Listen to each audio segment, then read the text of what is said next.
10:03 हो रहे हैं। अस्सलाम वालेकुम and very very very good morning Qatar. आप लोग सुन रहे हैं डियर जिंदगी और मैं हूं आपके साथ आपकी आरजे मावशान। उम्मीद करती हूँ आप लोग बिल्कुल ठीक ठाक होंगे, खुशबश होंगे, मजे में होंगे, अपनी अपनी लाइफ में करे होंगे, खूब जबरदस्त तरीके से एंजॉय यकीनन आज तो और अच्छा लग रहा होगा आपको क्योंकि वीकेंड है।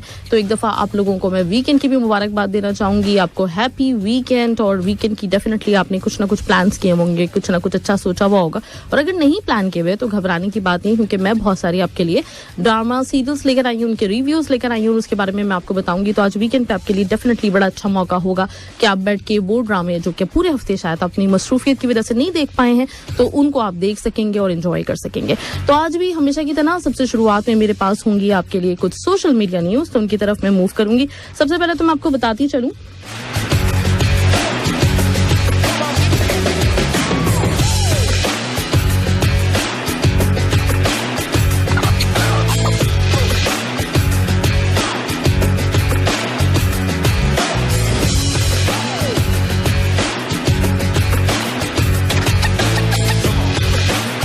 आ जाते हैं। सबसे पहले सोशल मीडिया की तरफ चलते हैं और कुछ न्यूज की तरफ देखते हैं। तो सबसे पहले तो एक बड़ी अच्छी सी न्यूज वो ये कि टर्किश एक्टर हमारे यहाँ पाकिस्तान आए हुए थे और उन्होंने वहां पे काफी लोगों से, सेलिब्रिटीज से मिले, उनसे बात वगैरह की और उस पे ही मतलब जब उन्होंने अपनी स्पीच देनी थी तो उन्होंने टर्किश में स्पीच दी, जिसको बड़े लोगों ने बहुत अप्रिशिएट किया, उन्होंने सराहा। जिसमें एक मिशी खान भी थी, उन्होंने कहा कि हमें इनसे सीखने की जरूरत है। वो कौमें जो अपनी जबान के ऊपर फख्र करती हैं, डेफिनेटली मतलब उनका जो है वो बहुत स्कोप होता है इस दुनिया में।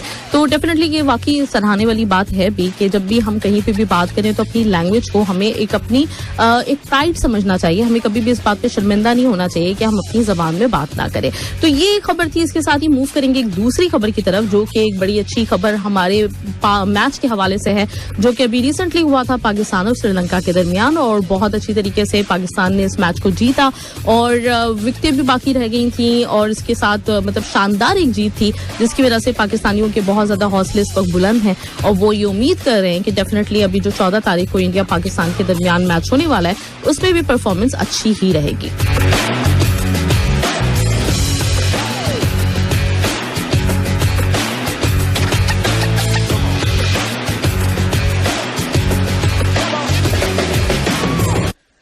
जी राइट। तो एक दफा फिर मैं आपको बताती चलूं एक और खबर जो मेरे पास मौजूद है, वो ये है कि अली जफर और कैफी खलील अभी लक्स स्टाइल अवार्ड हुए और उस पे वो दोनों मिले। डेफिनेटली मतलब अली जफर देखा जाए तो पिछले 20-30 साल से हमारी इंडस्ट्री के ऊपर राज कर रहे हैं, एक से बढ़कर एक हिट सॉन्ग्स दिए और कैफी खलील जैसे ही आए वैसे ही छा गए।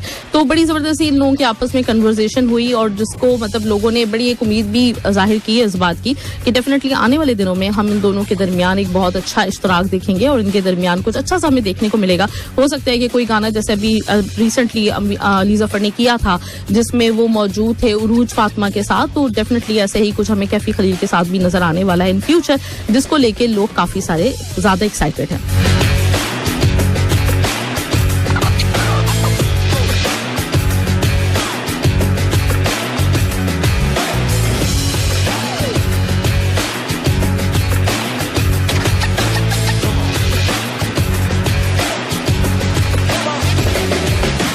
और इसके साथ ही एक और खबर मजेदार सी मैं आपको बताती चलूं। खलीलुर रहमान कमर जो कि हमेशा ही किसी ना किसी कंट्रोवर्सी का भी हिस्सा रहते हैं और हमेशा अपनी बातें जब भी कभी कोई इंटरव्यू देते हैं, जब भी कहीं पे इनको इनवाइट किया जाता है तो उसके बाद ये बहुत अरसे तक इनकी बातें इधर उधर गूंजती रहती हैं, वायरल होती रहती हैं। तो अभी रिसेंटली इन्होंने एक इंटरव्यू में जो कि ये दे रहे थे मोमिन साकिब को, उसमें इन्होंने ये बताया कि इनका ये ख्याल है कि जो को एजुकेशन सिस्टम है वो नहीं होना चाहिए। ये प्रेफर करते हैं इस बात को कि गर्ल्स का अलग स्कूल हो, बॉयज का अलग स्कूल हो, और वो जो एक रिवायती हमारा पहले अंदाज हुआ करता था तालीम का, ये उसी को प्रेफर करते हैं। लेकिन मोमिन साकिब ने कहा कि आप तो ड्रामे बनाते हैं और डेफिनेटली मतलब अगर आप इस बात को नहीं मानते कि को एजुकेशन होना चाहिए तो फिर दूसरी सूरत में जो वो आपका है कि ड्रामों में तो लड़का और लड़कियां साथ काम कर रहे होते हैं तो फिर उसको आप किस नजर से देखेंगे। तो उन्होंने कहा डेफिनेटली मतलब मेरा जो उसमें मैसेज होता है वो हमेशा एक मीनिंगफुल मैसेज में देता हूँ, कुछ ना कुछ सोसाइटी को सिखाने के लिए, एक लर्निंग के लिए मैं कोई मेरे पास चीज होती है तो आप उस पर ये ऑब्जेक्शन नहीं कर सकते क्योंकि इसके अलावा मेरे पास और कोई मीडियम नहीं है। अब आप इस बात से कितने मुत्तफिक हैं, अगर आप हामी मतलब भरते हैं इस बात की कि खलीलुर रहमान कमर साहब सही कह रहे हैं, आपके ख्याल से उनका ख्याल ठीक है, तो जरूर हम मुझे बताइएगा कि आप किस तरफ हैं, आप मोमिन साकिब की तरफ होंगे या फिर खलीलुर रहमान की तरफ होंगे। अच्छा, इसके साथ ही एक और न्यूज भी मेरे पास है और वो ये कि अभी आतिफ असलम पिछले दिनों यूके गए हुए थे और वहाँ पे लोगों ने इनको बहुत ज़्यादा अप्रिशिएट किया, लेकिन इनके गाने की वजह से नहीं, बल्कि वहाँ इन्होंने जुम्मे की नमाज के वक्त अजान दी और जिसको डेफिनेटली मतलब वहाँ पे जितने लोग मौजूद थे उनको भी पसंद आई। और फिर जब ये वायरल हुई अजान तो आतिफ असलम की इतनी खूबसूरत आवाज़ है, उसमें अजान इतनी प्यारी लग रही थी कि उसको सब लोगों ने ही बहुत ज़्यादा अप्रिशिएट भी किया और सराहा। तो ये मेरे पास कुछ सोशल मीडिया की न्यूज़ थी।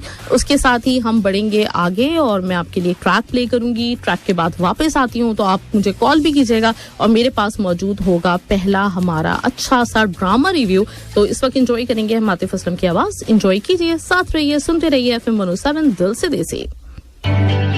के अरसलान जा रहे छुट्टियों और वहाँ पे जो थानेदार हैं उनको ये उम्मीद हुई हुई है कि उनकी जगह उनको चार्ज मिल जाएगा, उनकी प्रमोशन हो जाएगी। तो वो हमेशा मतलब एक नेगेटिव रोल है ये, लेकिन हमेशा मैं उस रोल को एंजॉय करती हूँ। बड़ी अच्छी एक्टिंग कर रहे हैं।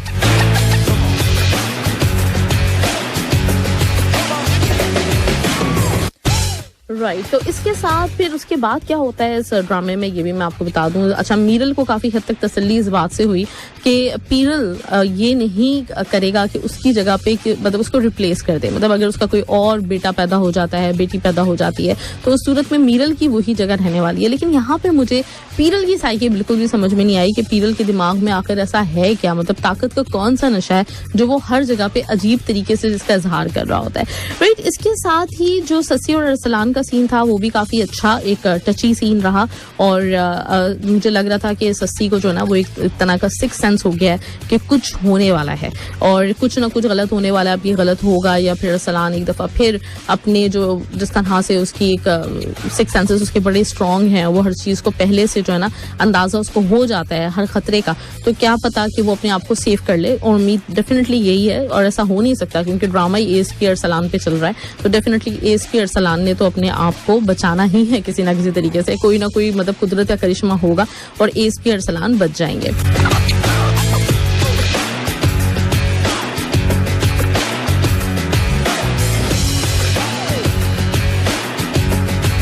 अच्छा, इसमें इन्होंने कास्ट सिस्टम के अलावा मतलब जो मुख्तलिफ रिलीजन है उनको भी ये दिखाया है कि हमारे मजहब में भी और हमारी सोसाइटी में भी किसी के साथ कोई इम्तियाज नहीं होता अगर लोग सही हों।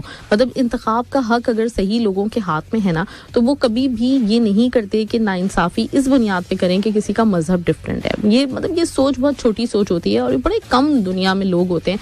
मैं ये कहूँगी कि आटे में नमक के बराबर लोग होते हैं जो कि इस तरह का रिएक्ट करते हैं मजहब को या किसी और चीज़ को लेके। डेफिनेटली सबसे पहले आपकी अहलियत ही चेक की जाती है कि आप कितने अहल हैं किसी काम को करने के लिए, और अगर आपके अंदर आपकी वो अहलियत है जो आप इस काम को, इस जॉब को सर अंजाम दे सकते हैं, तो कोई फ़र्क नहीं पड़ता कि आप किसी भी मज़हब, किसी भी आप कास्ट से ताल्लुक़ रखते हो, कोई भी आपका बैकग्राउंड हो। हमेशा मेरा ख्याल है कि मतलब सभी इस बात पर इत्तेफाक करेंगे कि टैलेंट की बुनियाद पर, मेरिट की बुनियाद पर सिलेक्शन कम अज़ कम इन पुलिस के मामलात में तो होने चाहिए। और अगर जैसे जिस तरह इस ड्रामे में पोर्ट्रे किया जा रहा है एएसपी अरसलान का कैरेक्टर, मैं हमेशा हर दफ़ा ये कहती हूँ कि बहुत एक रोल मॉडल है हमारे लिए और पुलिस के लिए। पुलिस के लोग भी डेफिनेटली देख रहे होंगे। पिछले दिनों भी एक आया था, कोई मूवी आई थी कायदे-ए-आज़म जिंदाबाद, जो कि फहद मुस्तफ़ा ने की थी। तो उन्होंने उसमें दिखाया था कि पुलिस के जो एक हैं, जो करप्शंस भी होते हैं, बहुत सारी चीज़ें उनके साथ ऐसी होती हैं वाबस्ता, जो कि जिस पे वो तनकीद का हमेशा निशाना बनते हैं। लेकिन इसके बावजूद भी पुलिस ने उस रोल को भी अप्रिशिएट किया, उनकी मूवी को भी अप्रिशिएट किया और बाकायदा उनको यूनिफॉर्म और बैज वगैरह दिया था, मतलब पसंद करके उस मूवी को। तो बहुत से मतलब ये हम नहीं कह सकते कि पूरे के पूरे डिपार्टमेंट्स जो हैं वो गलत ही होते हैं। अच्छे लोग भी होते हैं हर जगह पे और बुरे लोग भी होते हैं। थोड़ा बड़े बुरे जो लोग होते हैं उनके कामों की वजह से फील्ड्स बदनाम ज़रूर हो जाती हैं, लेकिन उससे ये हम डिनाई नहीं कर सकते कि किसी भी जगह पे सिर्फ और सिर्फ मतलब बुरे लोग होंगे या अच्छे लोग होंगे या कहीं पे अच्छे लोग होंगे नहीं। तो ये पॉसिबिलिटी नहीं है डेफिनेटली। चलिए जी, हम इसके साथ ही मतलब ये झोंक सरकार की एपिसोड थी, काफ़ी अच्छा हर दफ़ा की तरह चल रहा है। और मैं एएसपी अरसलान हमेशा मैं मतलब ये ड्रामा एएसपी अरसलान का जो किरदार निभा रहे हैं फरहान सईद, वो इतनी खूबी के साथ इतना नेचुरल इस किरदार को कर रहे हैं कि मैं हमेशा बहुत इंजॉय करती हूँ उस कैरेक्टर को। और जितने भी इसमें सीन्स हो रहे होते हैं, जो छोटी छोटी सी चीज़ें होती हैं ना, जो मतलब एक तरबियत का हिस्सा होती हैं और हम हमेशा ये समझते हैं शायद अपनी ज़िंदगी में कि तरबियत जो है वो बचपन में ही होती है और फिर उसके बाद उसकी ज़रूरत नहीं होती है, लेकिन तरबियत ज़िंदगी के हर मौके पे इंसान को तरबियत और एडवाइस, सजेशंस, आप इसको जो भी कह लें, इसके लिए लफ्ज़, उसकी ज़रूरत रहती ही रहती है। और आप अगर किसी भी डिपार्टमेंट में हैं तो ये हेड ऑफ द डिपार्टमेंट का ये एक फ़र्ज़ होता है कि वो उस तरबियत के फरीज़े को सही तरह से अंजाम दे और इस तरह से जो है ना लोगों को ट्रेन करे कि वो एक अच्छा पॉजिटिव किरदार अदा करें अपने डिपार्टमेंट के लिए, अपने मुल्क के लिए, अपनी जगह के लिए। तो मुझे इसलिए बड़ा इंस्पायरिंग लगता है जोहर सरकार। लेकिन चलिए खैर, मतलब ये आज की जो रिसेंट एपिसोड थी उसके हवाले से रिव्यू मैंने आपको दिया। अभी थोड़ा सा फॉर्मेट चेंज हुआ है ना, तो मुझे खुद भी आपको अंदाजा हो रहा होगा कि मैं समझ नहीं पा रही कि कहाँ पे मुझे रुकना है और कहाँ पे मुझे आगे बढ़ना है। लेकिन खैर आगे बढ़ना है तो नेक्स्ट ड्रामे की तरफ मैं आऊंगी, लेकिन उससे पहले एंजॉय करते हैं एक और ट्रैक।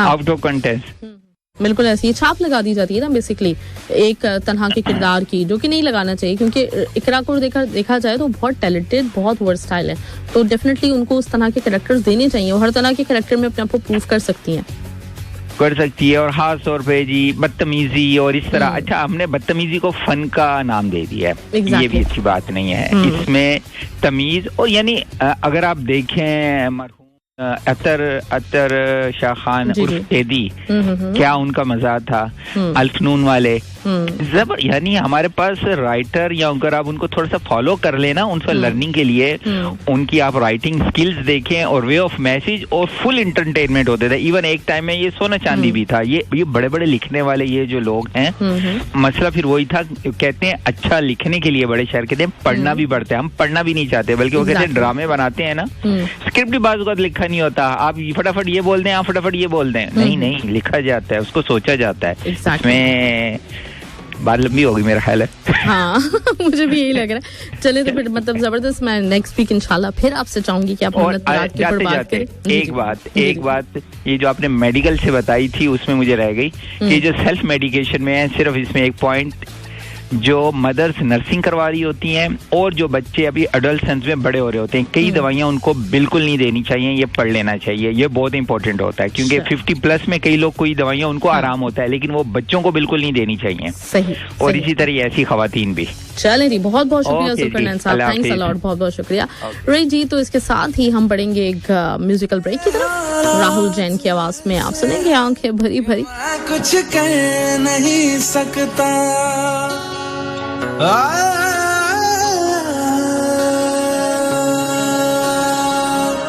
मेरे हालात ऐसे हैं कि मैं कुछ कह नहीं सकता, तड़पता है ये दिल लेकिन ये आहें भर नहीं सकता, जख्म है हरा हरा और तुम चोट खाने की बात करते हो, आँख है भरी भरी और तुम मुस्कुराने की बात करते हो।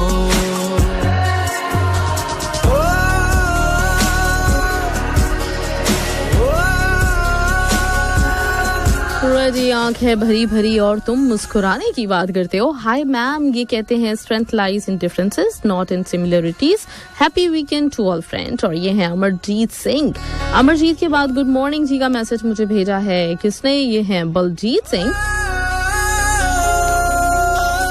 और उस्मान कश्मीरी कहते हैं कि अस्सलाम वालेकुम रहमतुल्लाहि व बरकातहू, गुड मॉर्निंग, सुबह बखैर जिंदगी, कैसी हैं मैम आप, हैप्पी वीकेंड। दरख्त से गिरने वाला कोई पत्ता ऐसा नहीं जिसका इल्म अल्लाह को ना हो, तो फिर वो रहमान ज़ात हमारी नम आंखों को कैसे भूल सकता है, वो हमारी जायज़ दुआओं को कैसे रद्द कर सकता है। इसलिए कभी भी अल्लाह की रहमत से मायूस नहीं होना चाहिए।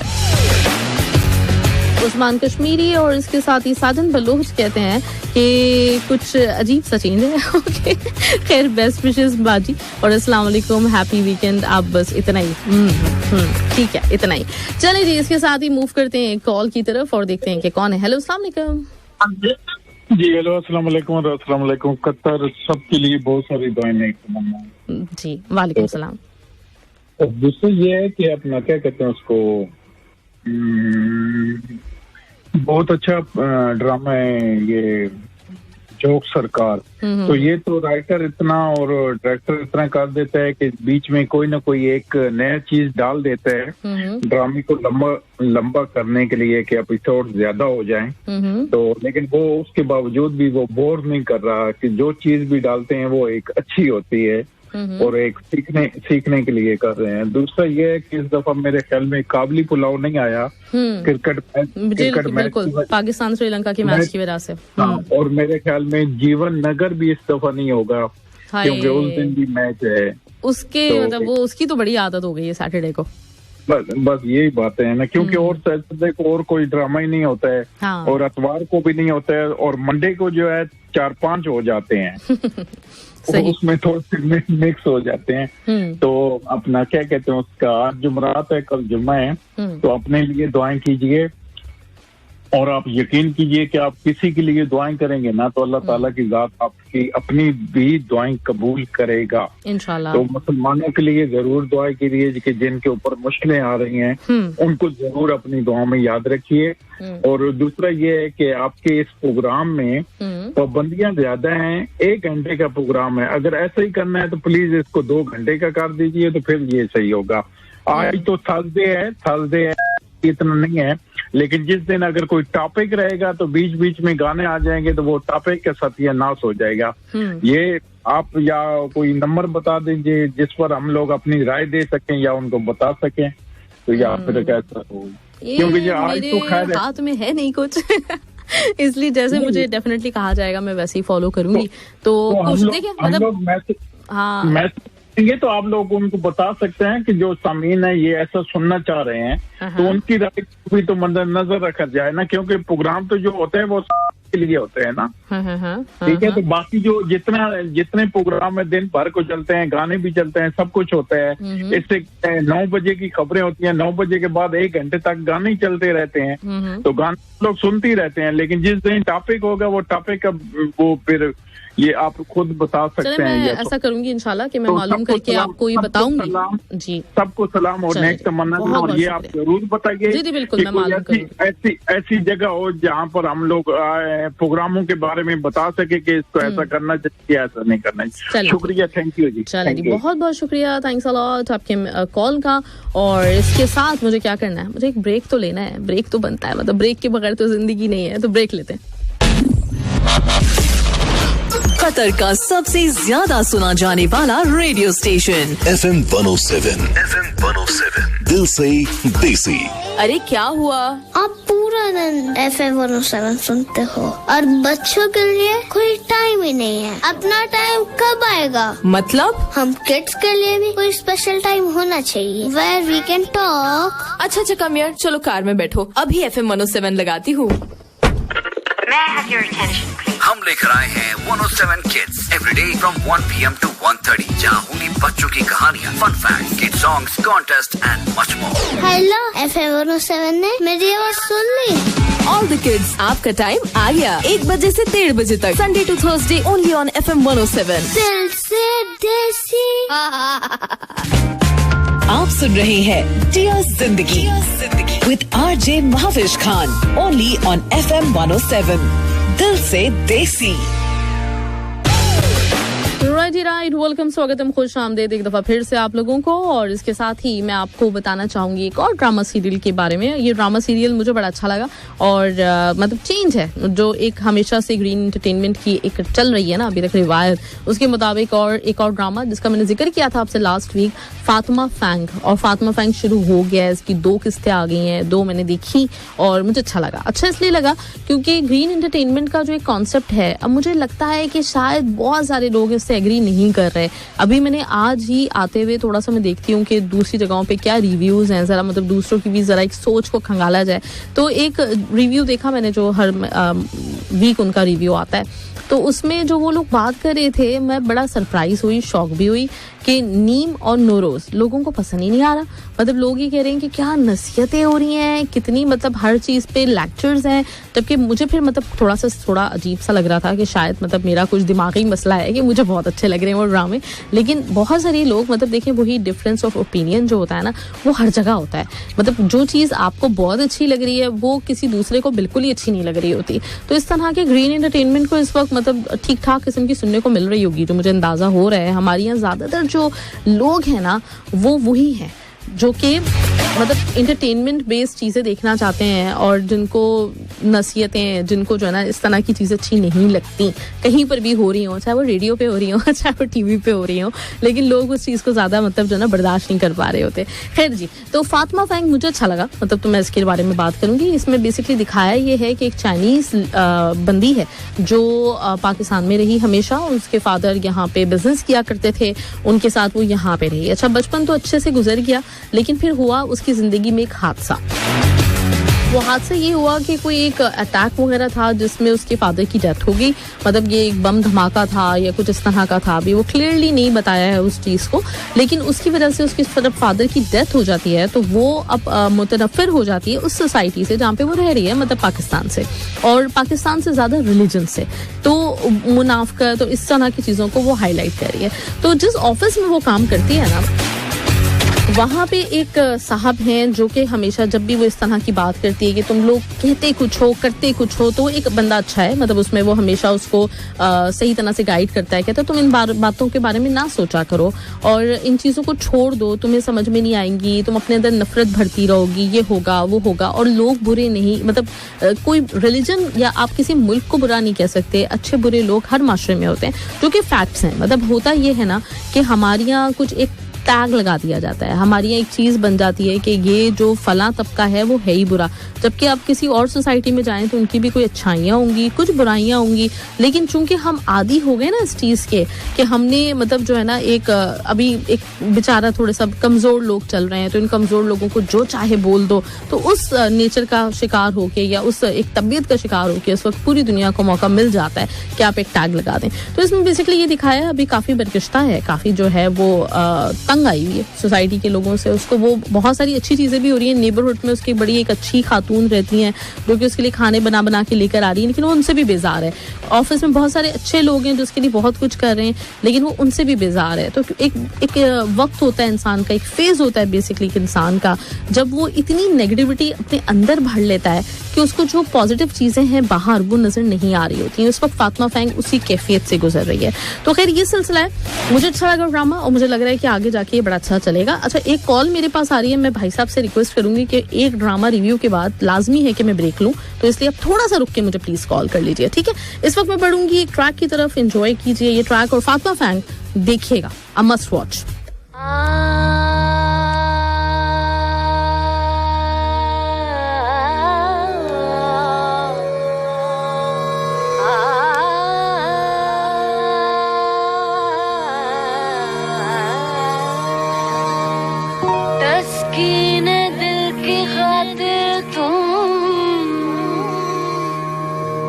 बिछड़ते वक्त मुस्कुराते रहो,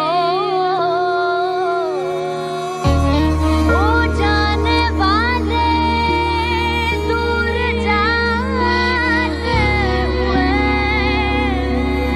पलट पलट के नजर मिलाते रहो।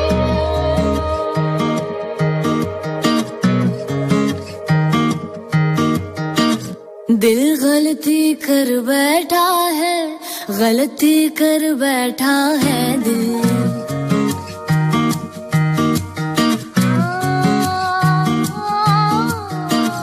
दिल गलती कर बैठा है, गलती कर बैठा है दिल।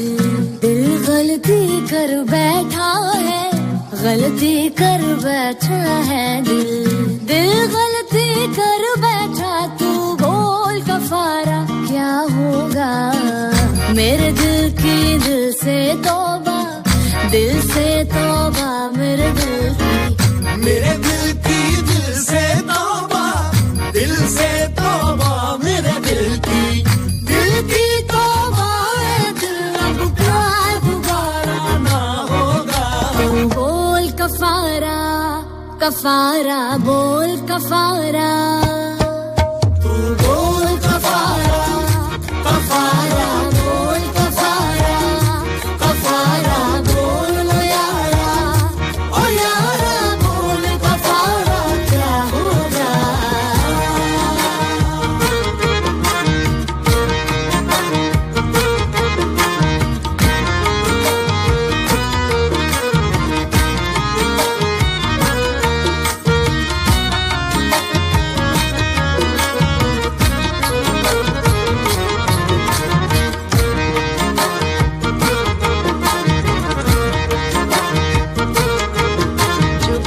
जुगनू कर गए, तेरे मिलन के दीप जलाए हैं।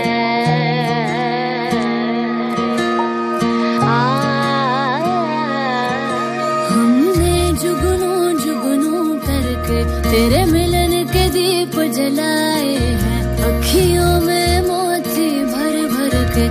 राइट जी राइट। तो एक दफा फिर हम आपके साथ, तो मेरे कॉलर ने इस दफा मेरा इंतजार किया है। हेलो अस्सलाम वालेकुम। हेलो अस्सलाम वालेकुम रहमतुल्लाहि व बरकातहू। क्या हाल चाल है आपके? बहुत बस नहीं, हाल का नहीं मैं बता सकता, लेकिन ये क्या आपने प्रोग्राम के साथ क्या किया है? मैंने नहीं किया। Why did you change your format? मैंने मुझे कुछ समझ में नहीं आ रही। नहीं वो आप बस पहले सोशल इश्यूज कर रहे हैं, फिर बच्चों के मतलब पेरेंटिंग के हो गया, सब कुछ हो गया। अभी अगर आप गाने पे गाने प्ले करते जाएंगे तो उसमें कॉलर तो रह रहा है कुछ, because we learn a lot from your program, ठीक है ना, जो आप टॉपिक्स लेके आती हैं। लेकिन अगर उसमें आप सॉन्ग्स लगाएंगी, 1 आवर का आपका प्रोग्राम होता है, तो उसमें हम या फिर गाने सुनेंगे, गाने हम नहीं सुनते, उसको हम मोबाइल को साइड पे रख देते हैं। तो अभी तक आपने मैं 3-4 गाने तो लगा दी मैं ऑलरेडी। हाँ नहीं, मुझे लग रहा है मेरी भी कुछ थोड़ी सी मिसअंडरस्टैंडिंग है शायद। वो समझते समझते 1-2 दिन में शायद कुछ टाइम लगेगा, फिर मैं समझ जाऊंगी कि आखिर मतलब मुतालबा क्या है। चलें खैर, इस चीज को छोड़ते हैं, हम अभी आ जाते हैं इसके ऊपर कि कोई ड्रामा या कोई बात आप करना चाहते हैं तो प्लीज कीजिए। नहीं, अभी मैं अगर बात करूंगा हो सकता है आप गाना लगा दें बीच में, फिर मुझे होल्ड पे जाना पड़ेगा। मैं उसका क्या करूंगा? नहीं आप बात कीजिए बिल्कुल। अच्छा, मैं नॉर्मल होके बात करूं या अभी अपना गुस्सा छोड़ दूं? नॉर्मल हो जाए। अच्छा चलें ठीक है। मैं नॉर्मल नजर आ रही हूँ ना, तो आप भी नॉर्मल हो जाए। लेकिन बहरहाल देखिए, आप जो प्रोग्राम करेंगे मैं पूछूंगी इस चीज का कि कोई अगर मतलब कोई तरीका ऐसा होता है जहाँ पे लिस्टनर्स आपके लिस्टनर जो है ना वो, हाँ आपके लिस्टनर जो है ना वो पार्टिसिपेट करते हैं आपके प्रोग्राम में, अपने व्यूज लेके आते हैं। जब उनको चांस नहीं मिलेगा, उनको सिर्फ चांस मिलेगा गाने सुनने का, गाने तो सारा दिन चलते ही रहते हैं फिर, है ना। चलें बहरहाल अभी कम टू द पॉइंट। तो अभी जो है इशू ये है कि इशू क्या बना, इशू तो हो गया सारा वाला फॉर्मेट, मेरा भी फॉर्मेट आपने डिलीट कर दिया। अच्छा, अभी नीम ड्रामा जो है ना वो जबरदस्त जा रहा है। अभी हमने 3-4 एपिसोड लास्ट जो थी ना वो हमने स्किप की थी, लेकिन हमने कंटिन्यू किया। लेकिन वो उसमें जो क्या रहमत, क्या नाम है उस बंदे का, करामत, वो तो बंदों को बस ऐसे, यानी कि जो एक्टिंग है वो बहुत जबरदस्त, बहुत आला। और वो जिस तरह अब जब वो एक्टिंग कर रहा होता है ना, मुझे वो वक्त याद आता है जब ये कतर में आया था और आप लोगों को इंटरव्यू दिया था। तो मैं निका से यही बात कर रहा था, मैंने कहा देखो उस पर्सनालिटी में और ये जो एक्टिंग कर रहा है इस पर्सनालिटी में कितना फर्क है, ठीक है ना। हाँ, तो आगे जाके अभी क्या होगा, आगे ट्विस्ट क्या आता है, क्योंकि उससे तो बंदे मारना ऐसे लग रहा है जैसे कि हलवा है। हाँ, अच्छा इस बात पे खैर मुझे भी थोड़ा सा मतलब इख्तलाफ है कि इतना इजी नहीं दिखाना चाहिए. मतलब ऐसे तो इंसान की कोई वक़्त होती है ना, बिल्ली तो नहीं होती वो कि कोई भी मार दी तो किसी को मतलब फिक्र ही नहीं हो रही. तो थोड़ा सा इस चीज़ को थोड़ा इनको दूसरी तरह कुछ दिखाना चाहिए. एक ही ट्रिक है कि किसी को भी पहाड़ी से धक्का दे दिया और कोई पूछने वाला ही नहीं है कैसे लोग मर रहे हैं, क्या हो रहे हैं, मतलब कोई पोस्टमार्टम, कोई कानून होगा ना वहाँ पे लागू. नहीं, कानून है. जब अभी लास्ट टाइम भी आप देखें एपिसोड में, तो वो पुलिस वाले आए थे उसके घर में, तो वो उसको देख रहे थे, ऑब्जर्व कर रहे थे कि भी है क्या चीज, लेकिन आगे पकड़ा जाएगा. लेकिन दूसरा अगर उस कैरेक्टर को देखे ना, उसमें वो चीज इतनी आ चुकी है. सबसे पहले तो उसने अपने बाप को दिखा दिया, उसके दिल से खौफ ही निकल गया. अभी वो बाकी जो है मुलाजिम है उसके, जो भी, उसको कोई उस चीज की फिक्र ही नहीं है. वो ऐसा घोड़ा है बेलगाम अब चलता जा रहा है, उसको कोई फिक्र नहीं है कौन किसकी क्या जरूरत है, किसको मारना है. वो इजीली उसके लिए इजी हो गया. ठीक है ना. खैर पकड़ तो हो गई उसकी. बाकी जीवन नगर वो माशाल्लाह वो भी बहुत जबरदस्त जा रहा है सुहेल अहमद साहब. लेकिन मैं उम्मीद कर रहा हूँ कि अल्लाह करे वो बब्बर शाह साहब जिंदा हो, वो बब्बर शाही हो. हाँ, ये भी पॉसिबल है, हो सकता है वो बब्बर शाही हो, लेकिन होगा नहीं. आई डोंट नो क्या होगा, लेकिन वो भी अच्छा जा रहा है. फिर इसके अलावा वो काबली पुलाव, वो भी अभी नया चेंज उसमें आगे क्या होगा.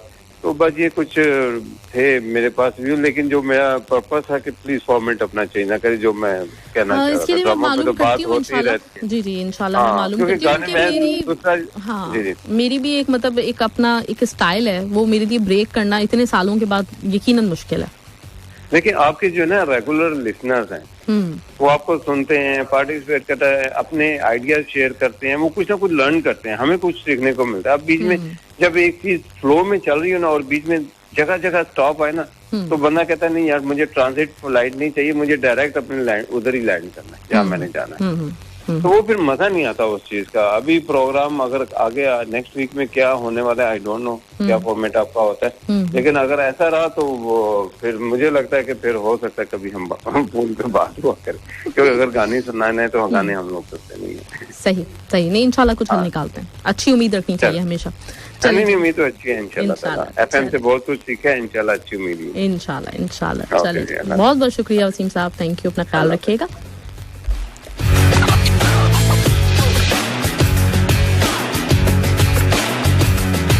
राइट. और जिंदगी में होता है मतलब हम लोग ना हर 2-3 दिन के बाद कुछ ना कुछ सीख रहे होते हैं. मुझे लगता है हमारी जिंदगी मतलब कुछ लोगों की जिंदगी जो है ना वो बड़ी एक रोलर कोस्टर होती है. कभी कोई झटका कभी कोई झटका, तो इस तरह की जो चीज़ें हैं उनका सामना करना पड़ता है. खैर हो सकता है कि बाज़ औक़ात आपकी अंडरस्टैंडिंग में भी कुछ फ़र्क आ रहा होता है ना, मुख्तलिफ चीज़ें होती हैं, आप कम्युनिकेट शायद सही तरह से नहीं कर पाते, बहुत सारे फैक्टर्स होते हैं. खैर अभी हम मूव करेंगे एक और चीज़ की तरफ, लेकिन उससे पहले एक ब्रेक. आपने सुना हमें on air. Now follow us on Facebook and Instagram @FM 107 Qatar. दिल से देसी. नूरुन अला नूरी यहदिल्लाहु लिनूरिही मन यशा. रोशनी पर रोशनी, अल्लाह अपने नूर की तरफ जिसकी चाहता है रहनुमाई फरमाता है. इंसानों के मसले मसाइल और रोजमर्रा के मामलात पर रोशनी के लिए सुनते रहिए नूर इस्लाम. तरतीब पेशकश सैफुर रहमान, हर जुमे की रात 9 बजे लाइव ओनली ऑन FM 107. आप सुन रहे हैं dear Zindagi with RJ Mahvish Khan only on FM 107. दिल से देसी. राइट. तो आ जाते हैं आपके मैसेजेस की तरफ और देखते हैं कि कौन है हमारे साथ और क्या कह रहा है. मोहम्मद यूसुफ खान कहते हैं गुड मॉर्निंग, अस्सलाम वालेकुम महावशी, कैसी हैं आप? Hope well. Welcome to dear Zindagi, दिल से देसी. Happy Thursday morning and happy weekend.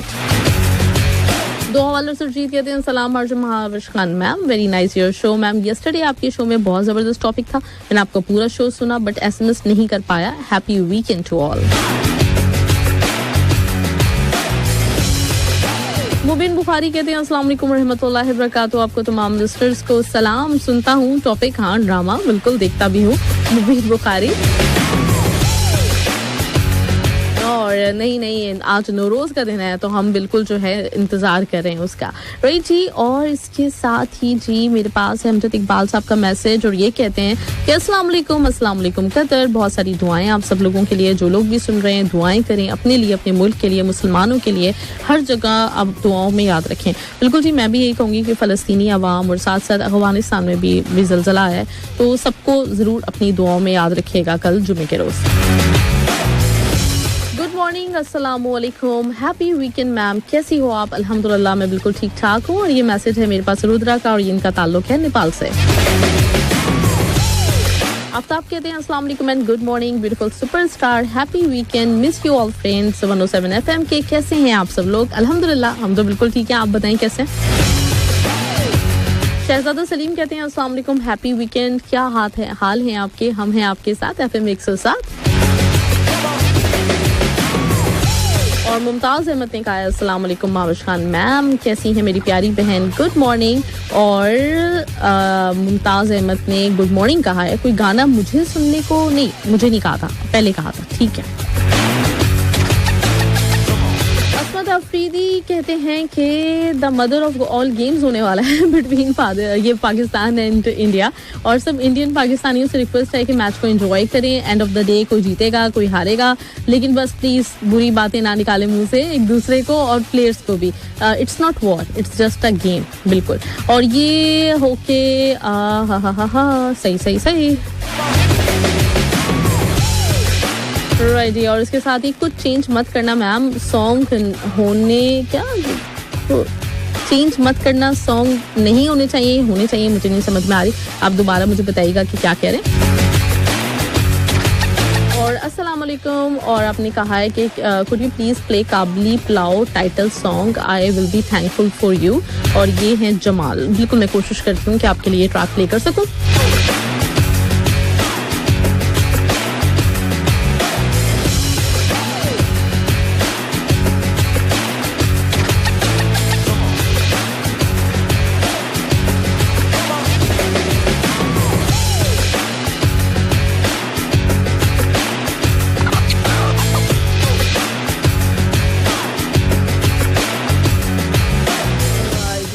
लेकिन मिल नहीं रहा है, ये मैंने ढूंढने की कोशिश की आपके लिए कि आपका ट्रैक जो है वो मैं प्ले करूं, लेकिन मुझे मिला नहीं। तो खैर मैं कोशिश करूंगी फिर भी कि अगर हो सके बीच में तो मैं आपके लिए शामिल कर लूं।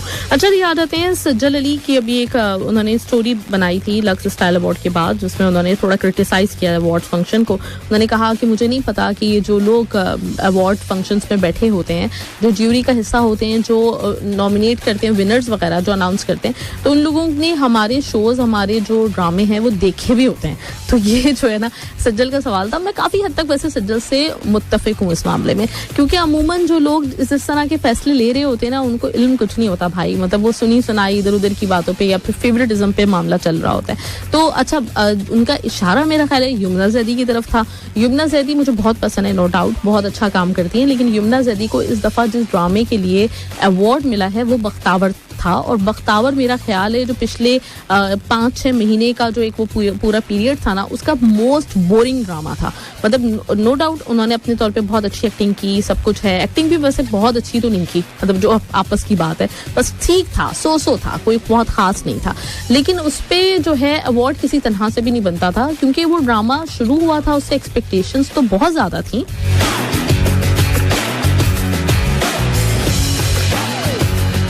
लेकिन फिर जो बीच में जिस तरह का मामला बना है वो कुछ अजीब ही सीन था, मतलब समझ में नहीं आया कि कहानी की बेसिकली उन्होंने क्या डायरेक्शन देनी थी।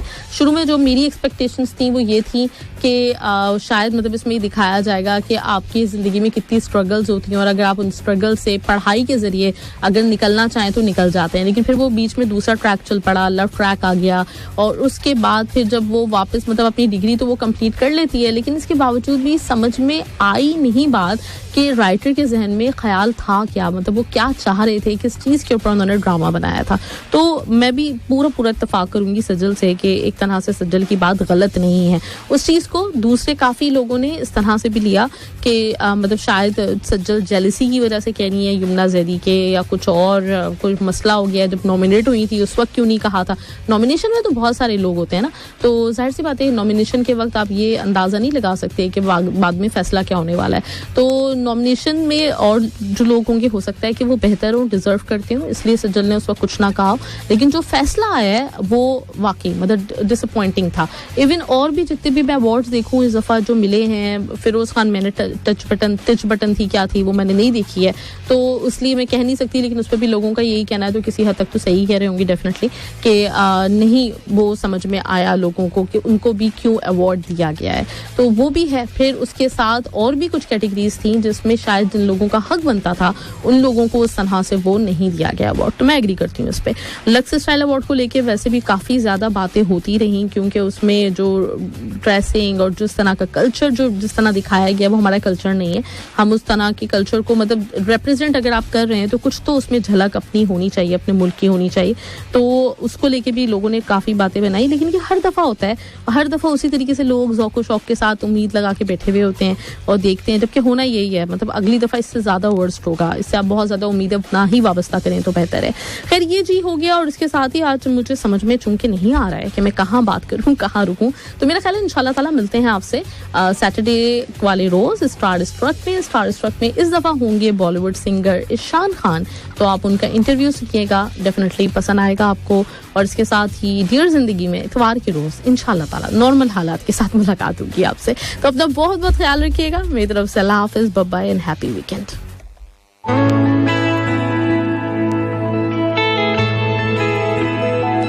कैसे मानूं है तू जुदा मुझसे,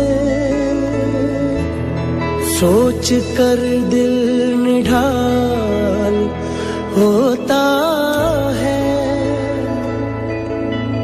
तू नहीं सामने मगर फिर भी दिल में तेरा ख्याल होता है.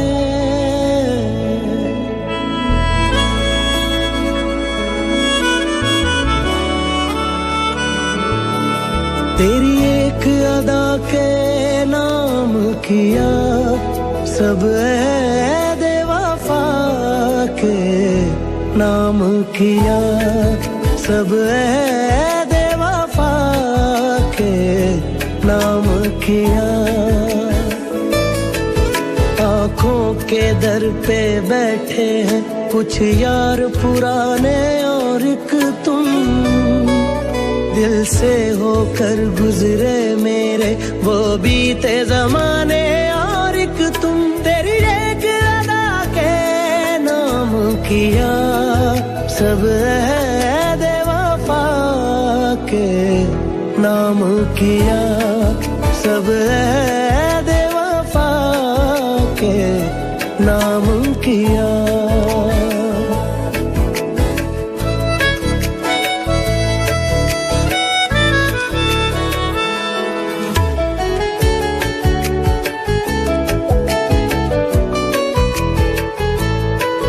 यारों के सुख भी और गम भी, तेरी यादों के ये मौसम भी, आँखों में उतरा ये नम भी, ये रास्ता भी और हमदम भी.